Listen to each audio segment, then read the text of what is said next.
agora que estamos chegando próximo ao momento do compromisso, eu oro para que Deus envie milhares de mulheres deste lugar para colocarem em prática a mensagem da verdadeira feminilidade e para reproduzir essa mensagem nas vidas de todos à sua volta. Olha, você deve estar pensando, enquanto falamos sobre todo esse movimento, sobre feminilidade bíblica, nação, que a sua vida tão pequenininha não é realmente tão importante, o que realmente não pode fazer diferença. Deixe-me ler para vocês uma citação de um pastor britânico dos séculos 18 e 19, o seu nome é John Angell James. A maneira de falar é um pouco estranha porque não é como falamos hoje, mas eu acho que vocês vão acompanhar, vocês vão entender o propósito dele.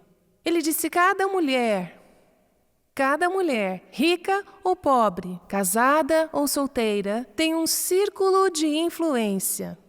Cada mulher tem um círculo de influência. Você tem um círculo de influência, dentro do qual, de acordo com o seu caráter, ela está exercendo um certo poder para o bem ou para o mal.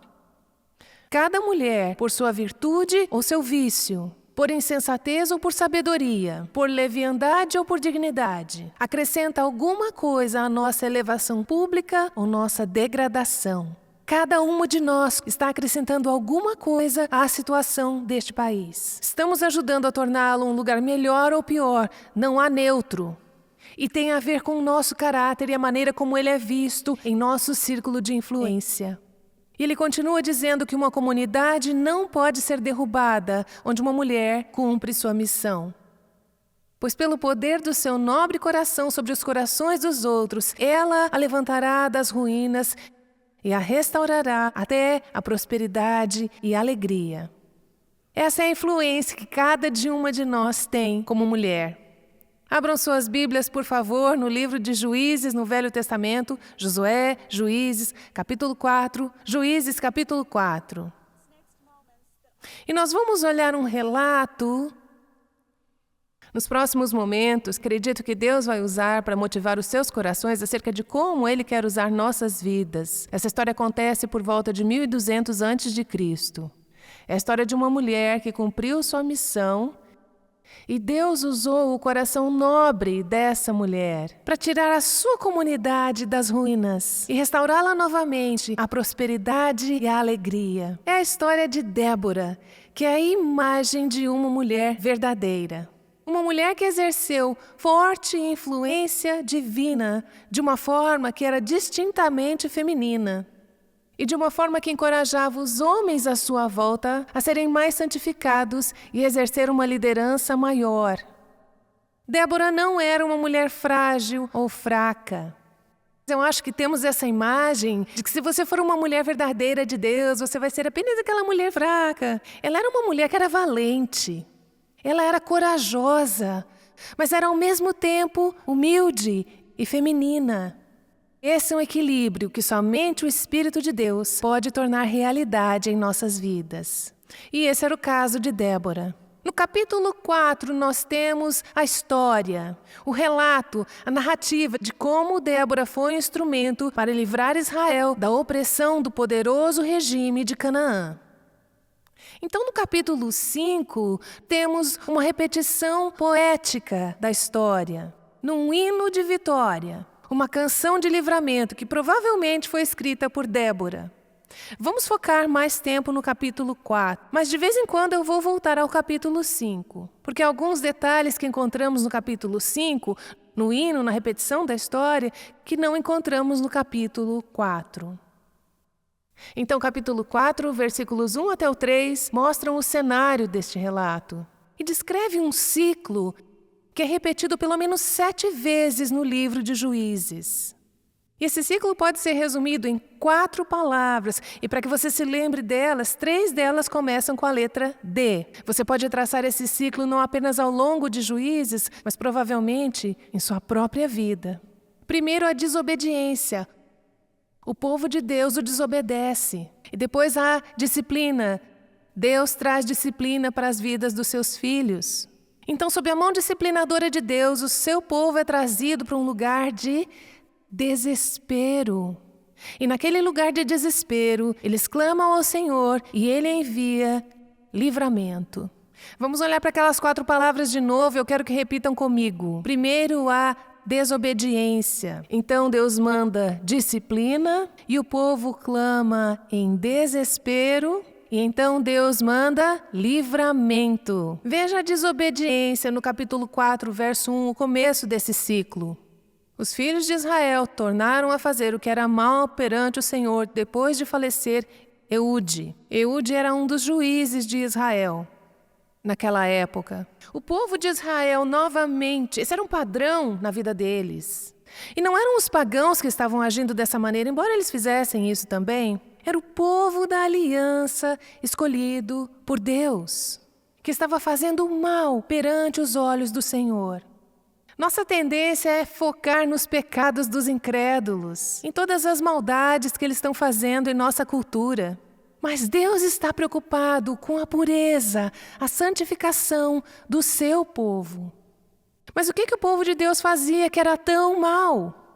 Vocês podem voltar lá ou apenas ouvir se quiserem, mas no capítulo 2, nós vemos uma descrição do que acontecia repetidamente aos filhos de Israel. Capítulo 2, versículo 12 diz: eles abandonaram o Senhor, o Deus de seus pais, que os tinha tirado do Egito. Deus os resgatou, Ele os redimiu e eles o abandonam. Seu Salvador, seu Redentor, seu Senhor, seu Pai, seu amado, eles o abandonaram. E pior, foram atrás de outros deuses, outros amantes. Eles foram atrás de outros deuses, dentre os deuses das gentes que havia ao redor deles, e provocaram o Senhor a ira. Esse foi um período de apostasia espiritual na nação de Israel, de terrível, terrível declínio moral entre o povo de Deus. Então, desobediência traz o quê? Disciplina. Deus traz sua disciplina. Assim vemos no capítulo 4, verso 2. Entregou-os o Senhor nas mãos de Jabim, rei de Canaã, que reinava em Hazor. Jabim era um rei poderoso e Hazor era uma cidade na região norte de Israel. É importante lembrar que isso ficava umas 10 milhas ao norte do Mar da Galileia. E você vai ver como a geografia tem um papel importante em toda essa história. E o comandante de seu exército era Sísera, que vivia em Haroset-Hagoim, que também é uma vila ao norte de Israel. Eu vou voltar para essa primeira parte do versículo 3 daqui a pouco. Mas veja a última parte do verso 3. Esse comandante tinha 900 carruagens de ferro. E ele vinha oprimido o povo de Israel cruelmente por 20 anos. Quem entregou o povo de Deus para ser oprimido pelos seus inimigos? Quem os vendeu? Foi Deus. Esse é o castigo das mãos de Deus. E Deus usa circunstâncias externas e pessoas como instrumentos para disciplinar seus filhos. Então vemos que era um período de insurreição e revolta econômica, social e política. De fato, volte um momento para o capítulo 5 e veja o versículo 6. E vemos na repetição da história uma descrição de como era. Verso 6 do capítulo 5. Nos dias de Sangar, filho de Anate, nos dias de Jael, cessaram as caravanas e os viajantes tomavam desvios tortuosos. Havia bandidos. Viajar era perigoso. Verso 7. Ficaram desertas as aldeias em Israel. Eles tiveram que deixar suas aldeias sem muros e mudar para cidades muradas, porque era muito perigoso. Verso 8. Escolheram-se deuses novos, então a guerra estava às portas. Você não quer guerra nos portões. Significa que os portões foram violados, as defesas violadas. A guerra estava nos portões. Não se via escudo nem lança entre 40 mil em Israel. Haviam se tornado indefesos. Talvez porque suas armas tivessem sido confiscadas pelos cananitas. Ou talvez apenas porque as pessoas não tinham coragem ou vontade de usar suas armas contra os cananitas. Então aqui está uma nação, o povo de Deus, entregue à idolatria e sob a disciplinadora e punitiva mão de Deus. Eles estão sob o domínio opressivo dos cananitas. Você não consegue ver a Deus, mas podemos ver os efeitos que Ele causa com sua disciplina. Às vezes reclamamos dos instrumentos humanos, das ferramentas que Deus usa para nos punir, quando Ele quer que reconheçamos a sua mão por trás disso, tentando nos trazer para um lugar de arrependimento. Os israelitas estão arrasados, foram totalmente rechaçados pelo inimigo, vulneráveis, não têm armas. Há medo, a moral está baixa, as pessoas estão desencorajadas. A terra está em estado de medo, terror e caos. E como veremos em alguns instantes, outro sinal da disciplina de Deus é uma falta de liderança forte e masculina. Então, desobediência traz disciplina, e para onde isso leva? Para o desespero. E olhem para a parte do verso 3, que nós pulamos a primeira parte do verso 3. Então, quando? Depois da disciplina, certo? Então os filhos de Israel clamaram ao Senhor por ajuda. Foi preciso intensa disciplina por um prolongado período de tempo para Deus conseguir a atenção do povo. Lembra quanto tempo foi? 20 anos! E você diz, como esse povo pode ser tão estúpido? Como é que eles não perceberam? 20 anos? E quanto tempo tem levado para você? E quanto tempo tem levado para mim, para que eu perceba isso? Seja levada a um lugar de desespero, onde possa clamar ao Senhor em humildade e arrependimento. E isso não demonstra o longo sofrimento e a misericórdia de Deus, que ao longo de todos aqueles anos, Ele continuaria a fazer pressão, mas tudo com o objetivo de restaurar o seu povo a um lugar de humildade e obediência. A disciplina de Deus, o seu castigo, tem a intenção de nos tornar humildes, nos colocar de joelhos, trazer-nos para o fim de nós mesmas, para que reconheçamos que precisamos dele e voltemos nossos corações para ele. Assim é o coração misericordioso e redentor de Deus, que quando o seu povo clama, o que ele faz? Ele envia libertação. Olha o verso 4 do capítulo 4. Débora, profetisa, mulher de Lapidote, julgava Israel naquele tempo. Ela atendia debaixo da palmeira de Débora, entre Ramá e Betel, na região montanhosa de Efraim, e os filhos de Israel subiam a ela para julgamento. Aqui está uma mulher que estava fielmente servindo ao Senhor, servindo sua família, servindo o seu povo e utilizando os dons que Deus a deu, cumprindo o seu chamado. Uma mulher que vivia para os outros, não para si. Ela não buscava um lugar maior, uma oportunidade maior, um espaço maior para ministrar. Ela fazia fielmente o que Deus a chamou para fazer, onde Ele a havia colocado. E aprendemos 3 coisas sobre Débora nessa passagem. Eu vou dar apenas uma pincelada na parte mais importante dessa passagem. Se quiserem ouvir algum ensino extra, verso por verso, a passagem inteira, nós teremos uma série que colocamos ao ar, estará disponível em nosso centro de apoio.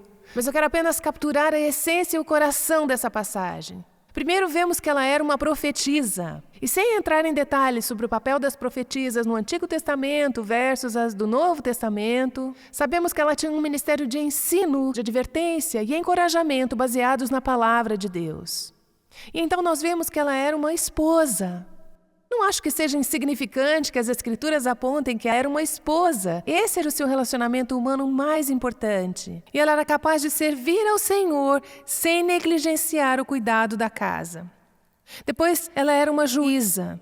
Juízes naquela área eram aqueles a quem Deus tinha nomeado e levantado para resgatar o seu povo dos seus inimigos. Débora foi a 4ª juíza em Israel. Notem que ela não se autonomeou.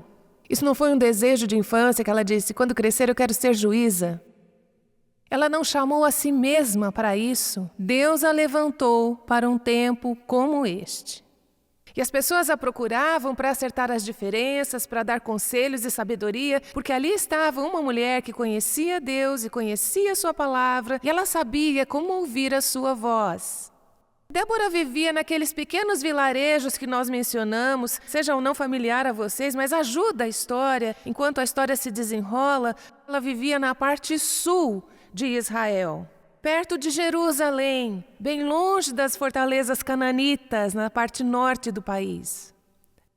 Mas ela sabia o que estava acontecendo. Embora aquela opressão não tivesse influenciado sua vila, como tinha com aqueles do norte, ela estava ciente, ela estava pronta e disponível, e quando Deus a chamou para fazer alguma coisa a esse respeito. Então o verso 6 diz: mandou ela chamar a Baraque, filho de Abinoão, de Quedes, de Naftali, que fica ao norte, e disse a ele: porventura o Senhor, Deus de Israel, não deu ordem, dizendo: vai e leva gente ao monte Tabor, levando 10.000 homens dos filhos de Naftali e dos filhos de Zebulon. Essas são as tribos do norte. E eu, o Senhor, farei ir a ti a Sísera, comandante do exército de Jabim, no ribeiro de Quizon, com seus carros de ferro e suas tropas. E eu, o Senhor, o darei nas tuas mãos. Então Débora ouviu ao Senhor, e ela envia a Baraque e diz a ele para reunir 10.000 homens das tribos vizinhas, as mais afetadas pelo conflito. E os chama ao monte Tabor, que fica estrategicamente localizado na junção das tribos de Naftali, Zebulon e Issacar. É um lugar seguro para atacar as forças cananitas e os carruagens abaixo deles. Deus tinha prometido a Débora, que leva a promessa para Baraque, que Deus levaria Sísera e as forças cananitas para a batalha. E Deus os entregará nas mãos de Baraque. Aqui está uma mulher que acreditava em Deus. Acreditava que Ele era soberano, que Ele era poderoso e que Ele venceria a batalha. Vemos que essa é uma mulher sábia, que sabia como ouvir a palavra de Deus. Ela não ficava só falando suas próprias palavras, ideias. Nós, mulheres, temos feito muito isso. E as pessoas ficam cansadas de nos ouvir. Estamos dando nossas próprias opiniões. Minha opinião não interessa mais do que a sua, de qualquer outra pessoa. Quando nos tornamos mulheres da palavra, que conhecem a palavra de Deus, as promessas de Deus, internalizado, acreditado nelas, então as pessoas vão parar e vão ser influenciadas pela palavra de Deus. Quando ela falou e mostrou a direção, foi a palavra que ela recebeu do Senhor. Então cuidado quando voltarem para casa, para não jogar suas anotações em cima de todo mundo, dizer: nós precisamos mudar as coisas por aqui. Susan Hunt que falou. E vocês têm que ler esse livro. E sejam apenas gentis, sejam piedosas, ouçam, esperem pelo Senhor. Peçam a Ele pelo momento certo e pela palavra certa para a qual isso deva ser aplicado na sua situação. E ela diz para Baraque: o Senhor, o Deus de Israel, não deu ordem a você? Porque essa mulher tinha confiança na palavra de Deus, as pessoas a procuravam para obter respostas. As pessoas te procuram por respostas quando elas estão lutando em seus casamentos. Você viu o testemunho da Kim e do Leroy, e eu estive com a Kim por um bom tempo. Eu tenho visto muitas mulheres nas conferências esperando por horas para falar com uma mulher que tem vivido, está vivendo a mensagem da verdadeira feminilidade bíblica, que tem um coração humilde, arrependido e conhece a sua palavra. Mulheres mais velhas, as pessoas vão até vocês e você diz: eu não sou conselheira, sem problema, só precisa conhecer o maravilhoso conselheiro. E as pessoas precisam saber que você ouve, e que você conhece a sua palavra e sabe como levá-las até a Escritura. Elas podem ir à TV, buscar um modo de pensar do mundo, mas elas sabem como ir até você para buscar a verdadeira visão, o jeito de Deus de pensar. No verso 8, Baraque diz: se for comigo, eu irei. Porém, se não fores comigo, não irei. Ela disse: certamente irei contigo, porém não será tua honra da investida que empreendes, pois o Senhor entregará a Sísera às mãos de uma mulher. Olha, não sabemos por que Baraque insistiu para que Débora fosse com ele. Talvez ele quisesse ter a certeza da presença de Deus, porque ele sabia que Deus estava com aquela mulher. O que sabemos é que Débora concordou em ir. Mas ela disse a Baraque que a honra pela vitória, humanamente falando, não iria para ele, mas para uma mulher. E se vocês conhecem o resto da história, sabem que ela não estava falando de si mesma, mas ela falava profeticamente do papel que Jael teria na vitória. Então, continuando no versículo 9, Débora se levantou. Eu amo essas palavras. Porque geralmente eu tenho medo de me intrometer demais. Geralmente eu prefiro ficar no meu lugar conveniente, confortável e não me levantar e realmente me engajar na batalha. Fico feliz por Débora ter se levantado, porque ela sabia que era isso que Deus queria que ela fizesse. E ela se levantou e foi com Baraque para Quedes. E Baraque convocou a Zebulon e a Naftali em Quedes. E subiram 10.000 homens, e Débora também subiu com ele. Olha, ela devia saber que isso seria uma situação perigosa. A batalha ia acontecer longe de onde Débora vivia. Ela poderia ter ficado para trás, às margens, não se envolver. Mas ela tinha que se envolver, porque Deus tinha um chamado para a sua vida. Tinha um coração para Deus e um coração para o seu povo. E vemos nessa história que Deus usa instrumentos humanos para realizar os seus propósitos. Mas Ele nem sempre usa as pessoas que a gente espera.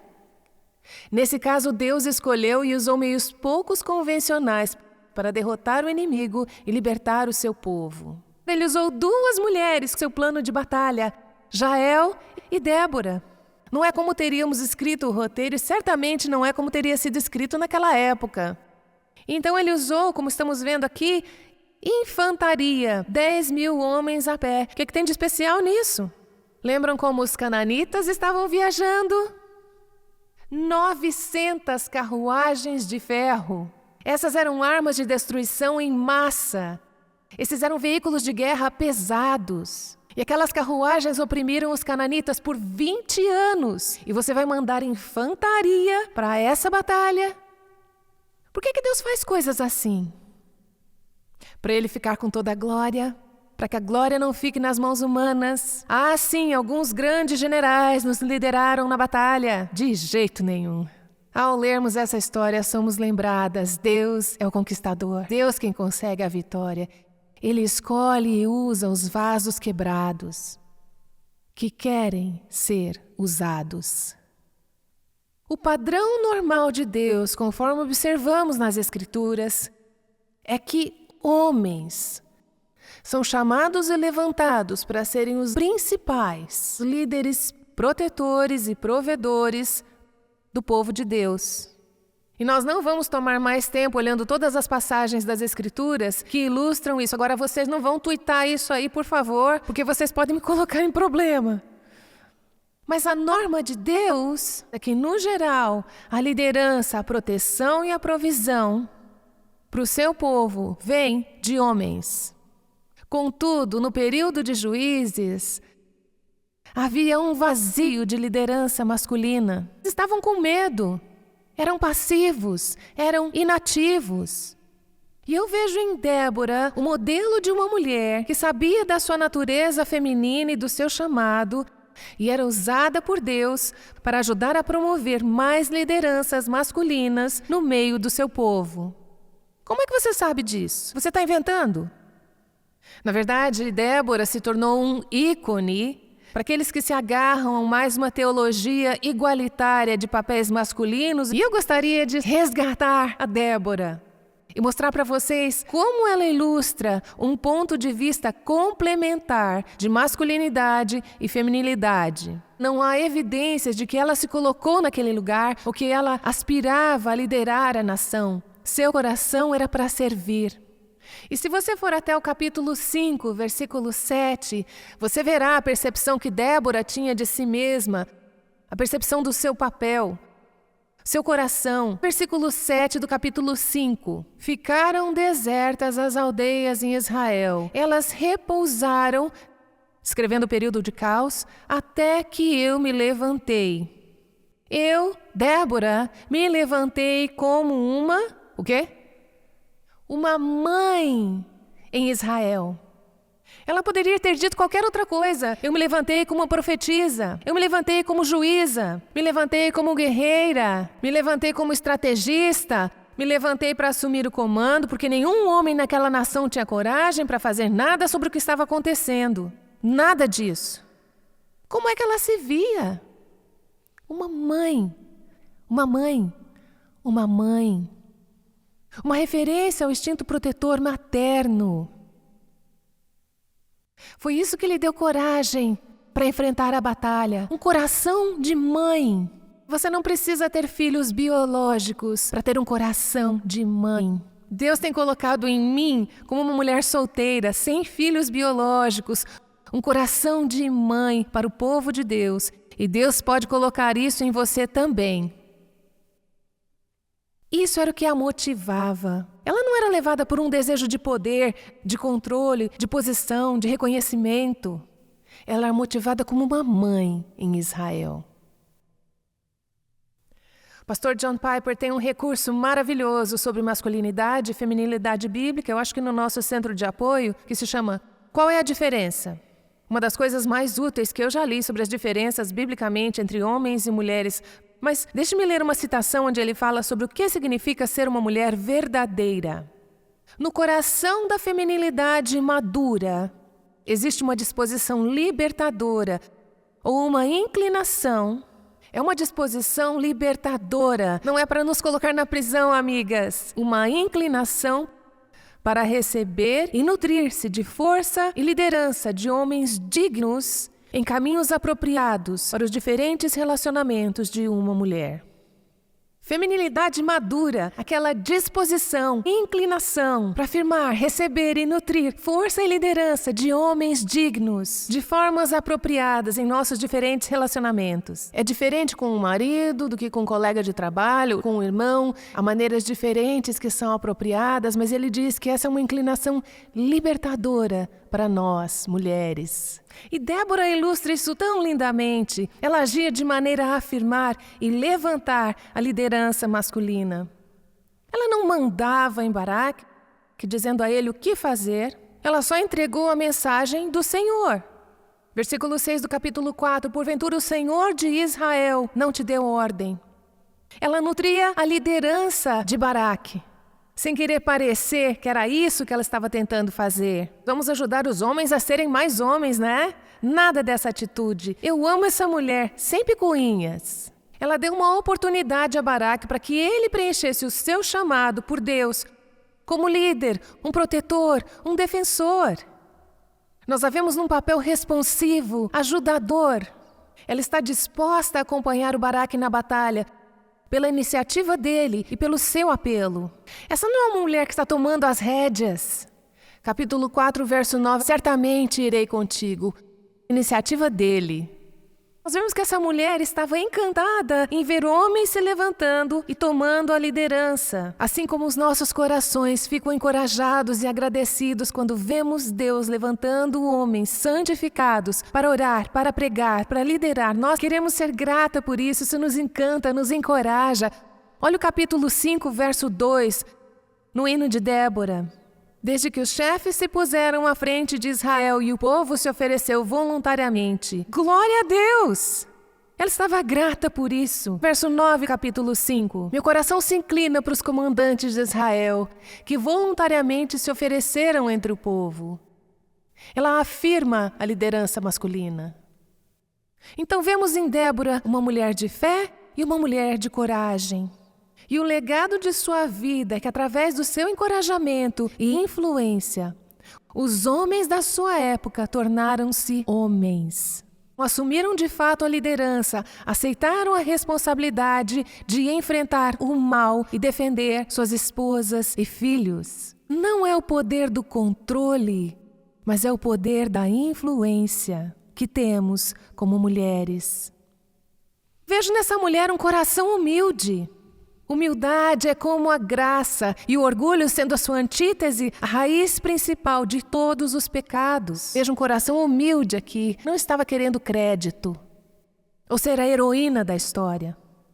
Se vocês estivessem na reunião de oração, teriam ouvido a Abby, de 9 anos, citar para nós os últimos versos de Hebreus, capítulo 11. Ela tinha sentado conosco a conferência inteira. Ela tomou nota de cada preletor, ela encheu seu caderninho de notas e ela havia sobrado apenas uma página para hoje. Provavelmente ela já está sem espaço. Mas ela citou para nós os últimos versículos de Hebreus, capítulo 11. Aquele grande rol da fé. E naquela passagem, havia 14 homens do Velho Testamento e 2 mulheres do Antigo Testamento que foram nomeadas. Lembra quem eram?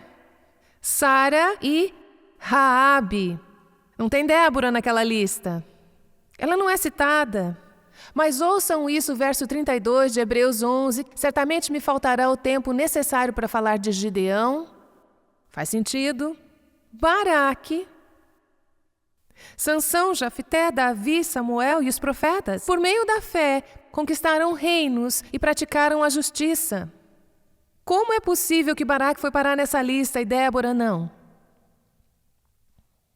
Débora não é citada, mas Baraque o é como um grande homem de grande fé. Na verdade, ele não era assim no começo. Débora viveu numa época onde os homens eram passivos e medrosos e se recusavam a estar à altura do desafio. Débora teve fé no início, mas no fim, é a fé de Baraque que é reconhecida em Hebreus capítulo 11. Sabe de uma coisa? Eu acho que isso teria deixado Débora feliz. Eu acho que isso a teria feito feliz, porque ela estava cumprindo o seu papel dado por Deus como ajudadora. E quando Baraque é reconhecido no final como um homem de grande fé, vocês não acham que ela diria: sim, obrigada, Senhor, por dar a esses homens coragem e a levantá-los? E lembrem-se, no livro de recordes do céu, o nome de Débora está lá. E o seu nome pode estar lá, junto com os nomes dos homens que Deus usa em nossas vidas para influenciar-nos. Bom, no capítulo 4, no verso 12, temos a descrição da batalha. Anunciaram a Sísera que Baraque havia subido ao monte Tabor. Sísera convocou todos os seus 900 carros de ferro, só para não esquecermos quão sério era esse inimigo, e todo o povo que estava com ele, de Haroset-Hagoim para o rio Quizon. Débora disse a Baraque: levanta-te, porque este é o dia em que o Senhor entregou Sísera nas tuas mãos. Porventura o Senhor não saiu diante de ti, desceu, pois, Baraque do monte Tabor e 10.000 homens com ele. Baraque está numa situação perigosa com risco de vida. E o que a Débora faz? Ela atende ao seu chamado e encoraja esse homem com as promessas de Deus. Nós sabemos o final da história. Mas o que Baraque sabe é que aqueles 900 carros estão indo para cima dos seus 10.000 soldados. Ela o encoraja com as promessas de Deus, inspira a avançar pela fé, dos lábios de uma mulher de fé. Ela o encoraja com as promessas de Deus, ela o inspira a avançar pela fé. Mulheres, as palavras de uma mulher podem inspirar coragem e fé nos homens ao nosso redor. Nossos maridos e filhos e pastores e outros. Então vamos parar de ficar falando sobre homens passivos que se recusam a aceitar desafios e vamos ser mulheres de coragem, fé e humildade que usam palavras construtivas em vez de destrutivas. Isso vocês viram no vídeo de ontem a Kim compartilhando com tanta transparência a sua própria vida, como ela, pouco a pouco, destruiu a masculinidade do seu marido, até que aquele homem que tinha sido corajoso se tornou enfraquecido. Quantas de nós, mulheres, nossas palavras, têm enfraquecido a coragem, a fé e a masculinidade dos homens à nossa volta?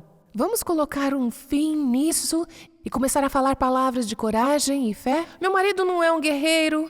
Você acha que Deus pode torná-lo um guerreiro? Acredita que Deus pode infundir fé no coração dele? Você não sabe de nada, ele é horrível. Você acha que Deus pode redimir os horríveis? Deus nos redimiu, Ele está nos redimindo. E a propósito, também temos muito para ser redimidas. E alguns desses homens são tão pacientes conosco, mulheres controladoras, coniventes e manipuladoras, e como Ford, sempre tem uma ideia melhor. Você sabe, Deus tem a misericórdia desses homens, tanto que viver com algumas de nós, que às vezes somos megeras. Aqui está uma mulher que é um modelo de uma encorajadora e de como suas palavras inspiram coragem em vez de destruir. Olhem no versículo 15, e o Senhor derrotou a Sísera e a todos os seus carros e a todo o seu exército diante de Baraque ao fio da espada. E Sísera saltou do seu carro e fugiu a pé, mas Baraque perseguiu os carros e os exércitos até Haroset-Hagoim, e todo o exército de Sísera caiu ao fio da espada, sem escapar nenhum sequer. E quem foi o herói, o campeão nessa história? Não é Débora, nem Baraque, Quem foi? Quem derrotou Sísera e todos os seus carros? Foi Deus. Quem rendeu Jabim, o rei de Canaã, diante do povo de Israel no verso 23? O Senhor fez. Deus será vitorioso e os seus inimigos serão derrotados. Quando o inimigo, a maré do mal, vier como uma inundação, Deus levantará alguém contra ele. O nome, a cruz de Cristo, o evangelho de Cristo, a verdade de Deus, que é mais poderosa do que todos os carros do mundo, ideologias, filosofias, poderes, exércitos e falsas religiões. Deus é a vitória, Deus é o campeão, a batalha é do Senhor.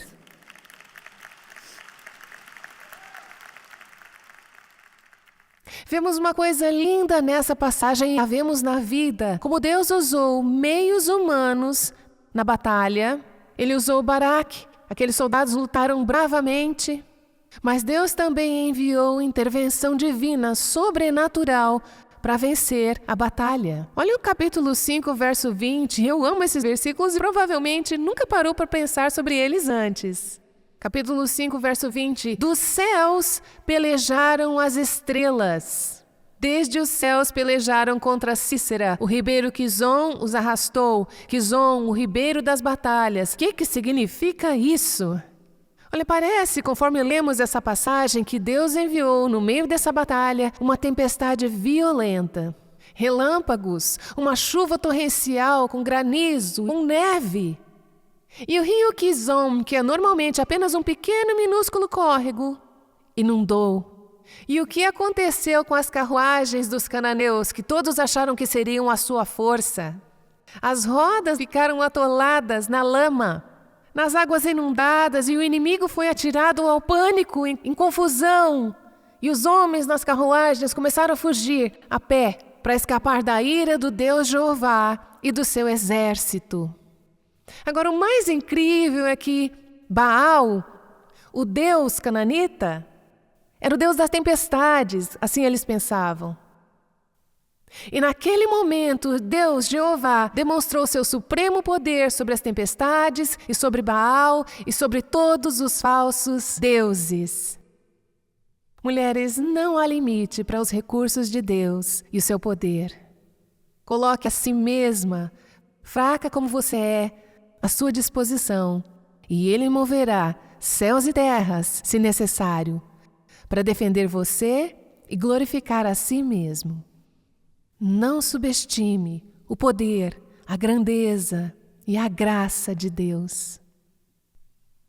No desenrolar da história, vemos que havia alguns israelitas que quiseram se juntar à batalha. Mas havia outros que ficaram em casa e recusaram se envolver. Os participantes, os voluntários, foram elogiados e abençoados por sua boa vontade. Veja o capítulo 5, verso 11. Então para os portões marcharam os filhos do Senhor. Verso 14. De Efraim eles marcharam para o vale, se seguiu Benjamim com seus povos de Maquir, que é da tribo de Manassés, desceram comandantes, e de Zebulon os que levam a vara de comando. Versículo 15, também os príncipes de Issacar foram com Débora. Issacar seguiu a Baraque, em cujas pegadas foi enviado para o vale. Olha o versículo 18. Zebulon é povo que expôs a sua vida à morte, assim como Naftali, nas alturas do campo. Então foram essas tribos que quiseram se envolver na batalha. Mas havia outros que se recusaram a se envolver, apesar de morarem próximo. E eles foram repreendidos. Continuando no capítulo 5, olha o versículo 15. Entre as tribos de Ruben, houve grande discussão. Sentaram e pensaram no assunto. Verso 16. Por que ficaste entre os currais para ouvires o barulho da flauta?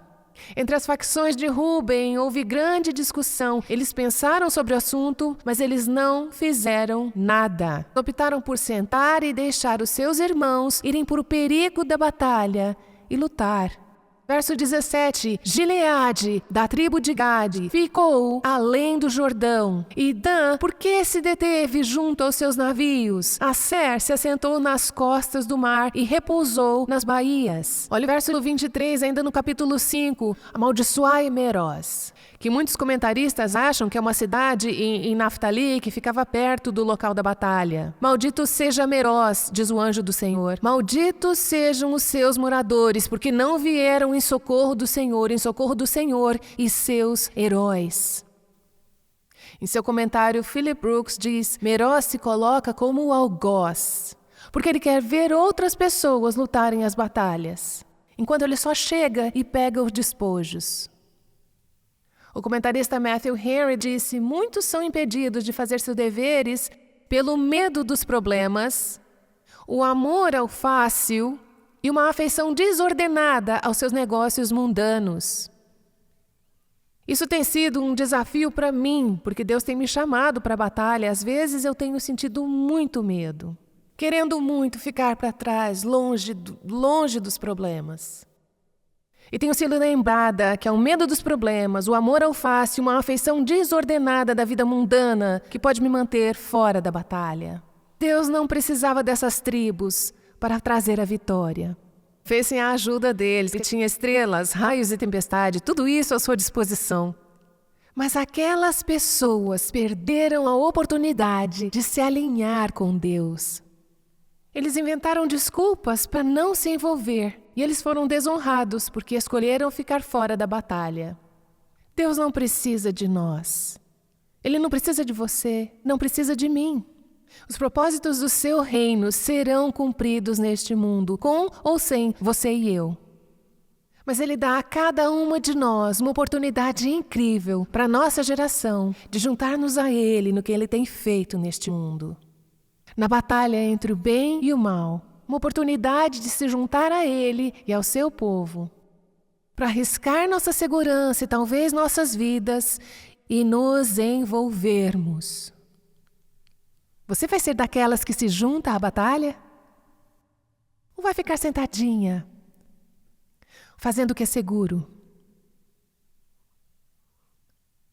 De volta ao capítulo 4, enquanto nos aproximamos do final deste relato, vemos uma outra mulher que se envolveu, reconhecidamente de uma maneira pouco diferente. Eu não vou ler o texto, mas começando no versículo 17, a esse relato dramático da destruição de Sísera pelas mãos de uma mulher chamada Jael. Jael não era israelita, mas se juntou ao Deus de Israel contra seus inimigos. Sísera foge no meio de uma chuva torrencial para a tenda de Jael, achando que estaria seguro lá. A família dela tinha um tratado com os cananitas. Sísera está com frio, está molhado, está exausto. Imagina ele encharcado, tinha corrido debaixo da água e Jael o recebe, o convida para entrar, dá a ele um pouco de leite para beber. E ele está exausto da batalha, ele cai no sono. E Jael pega um martelo, acerta um prego na sua cabeça e o mata. Olha, Matthew Henry, um dos meus comentaristas favoritos, sugere que é possível que Jael, inicialmente, não pretendia nada mais do que mostrar gentileza e hospitalidade, até que Deus, aspas, por um impulso imediato em sua mente, a dirigiu a fazer o contrário. E ele prossegue: não devemos confiar em tais impulsos hoje.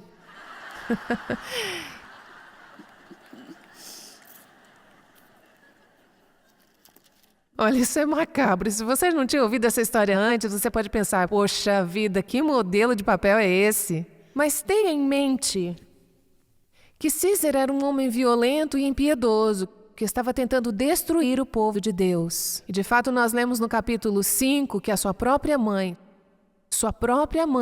como ele e seus homens, não teriam titubeado em violentar e matar qualquer mulher que eles considerassem uma inimiga. E no hino de vitória de Débora, o ato de coragem de Jael é celebrado e ela é abençoada por Deus.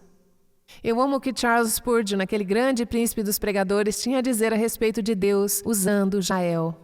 Ele dizia: o Senhor ainda pode usar instrumentos frágeis. Por que não eu?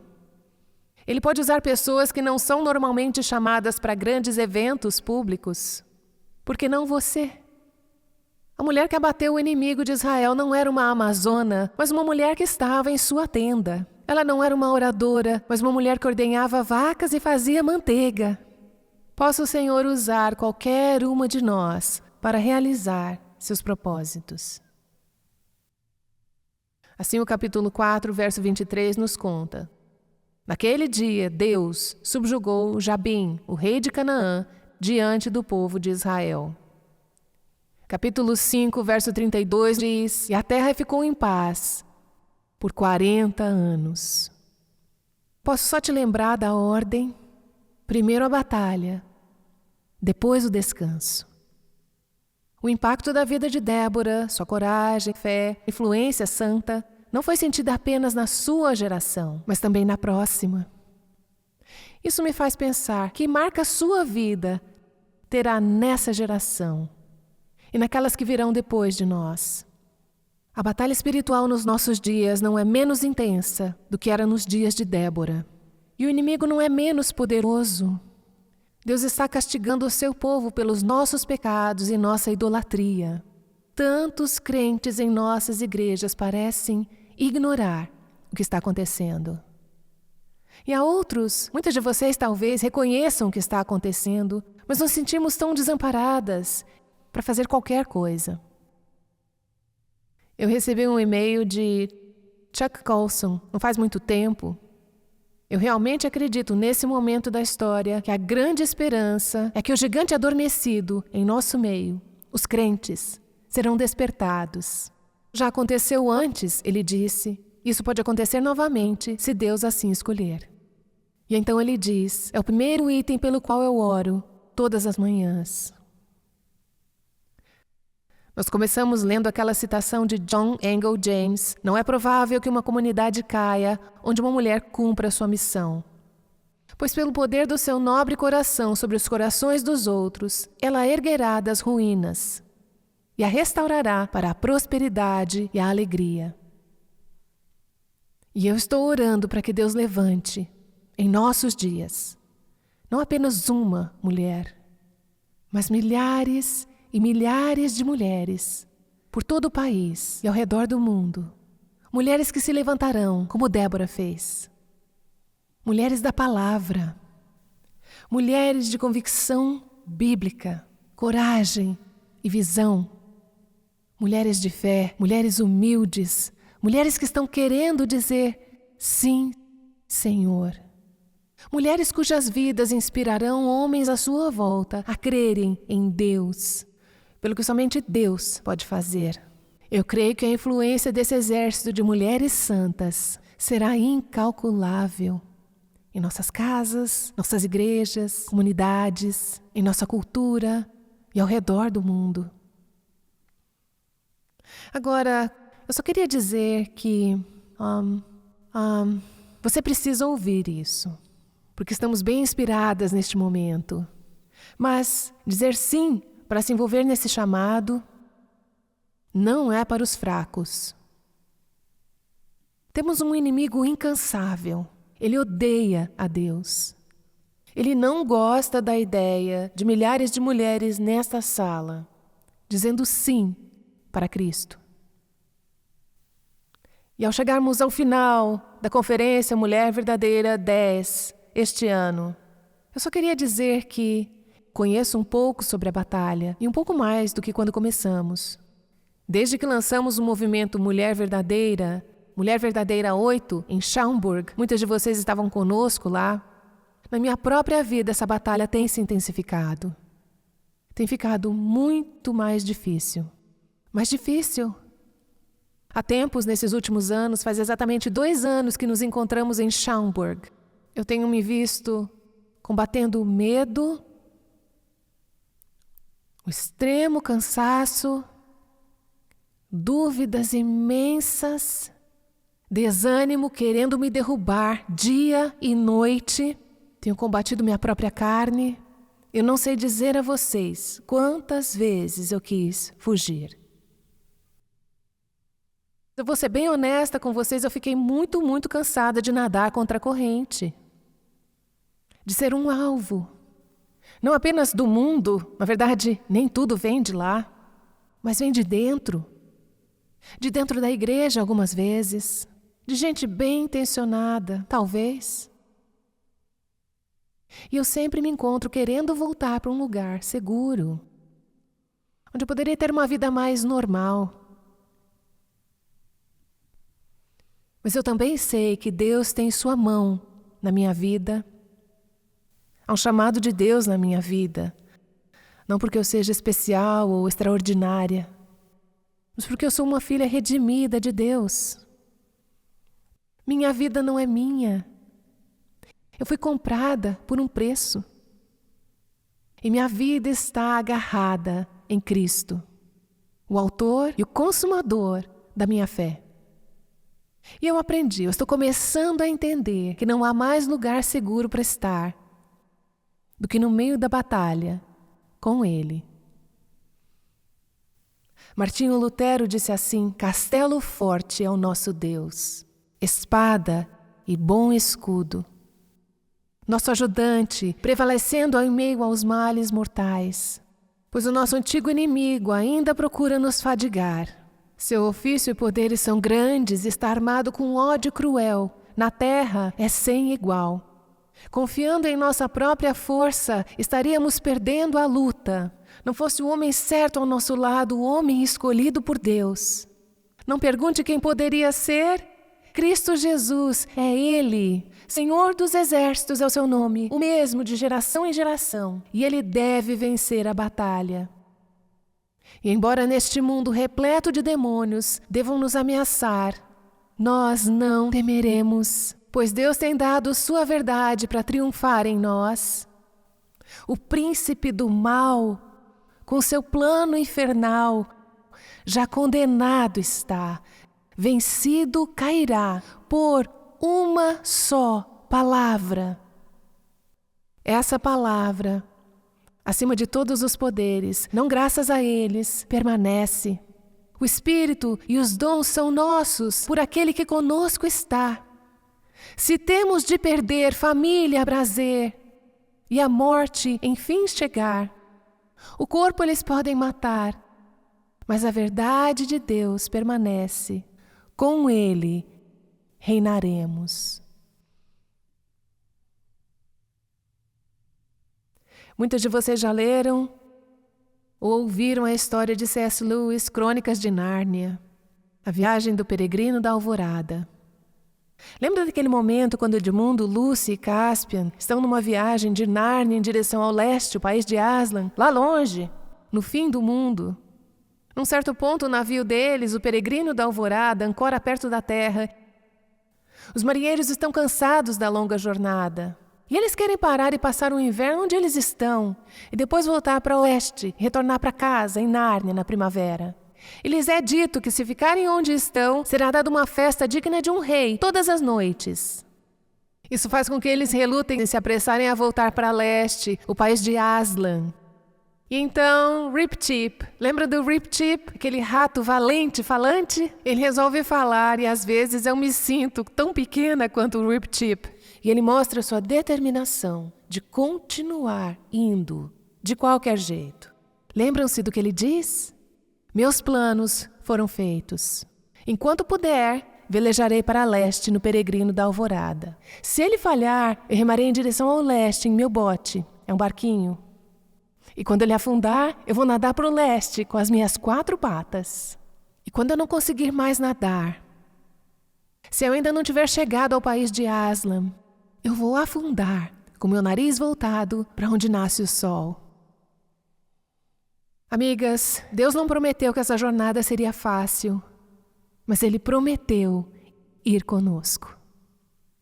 Ele prometeu que um dia a oração será louvor, a fé será vista, todas as lágrimas enxugadas. E nossa jornada, cada passo longo e difícil, será recompensada. E será vista como nada comparada à glória eterna que está esperando por nós. Algumas de nós nessa batalha, eu mesma, às vezes, estão cansadas e querem parar. Algumas querem a recompensa aqui e agora, a vida boa. Pode ser que eles desistam. Mas pela graça de Deus e para a sua glória, meu rumo está traçado, meus planos feitos. Eu planejo prosseguir até atingir o país de Aslan, a Nova Jerusalém, a cidade do grande rei. E o que eu quero saber é: vamos juntas? Você vem comigo? Vamos curvar nossos corações para orar.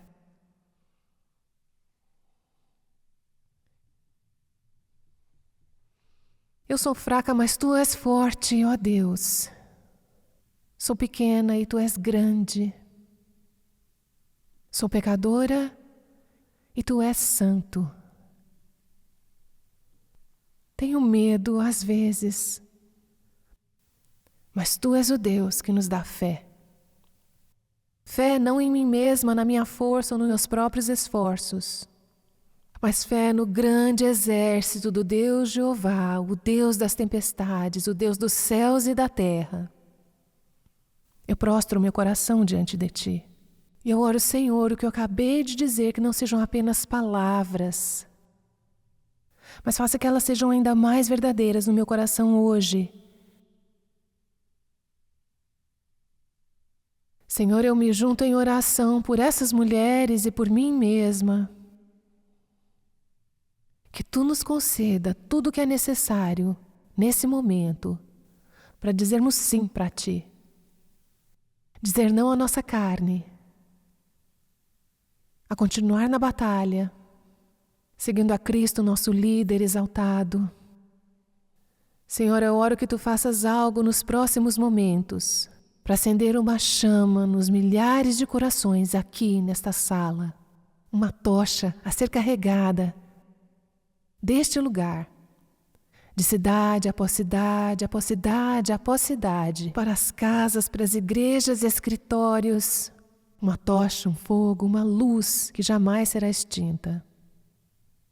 Até o dia que colocarmos nós mesmos em nossas coroas aos pés de Jesus e diremos: Senhor, Tu és digno, valeu a pena, é tudo para Ti. E Senhor, faríamos tudo de novo por Ti. Ajuda-nos, Senhor, dá-nos coragem, dá-nos fé para dizer sim. Eu oro em nome de Jesus.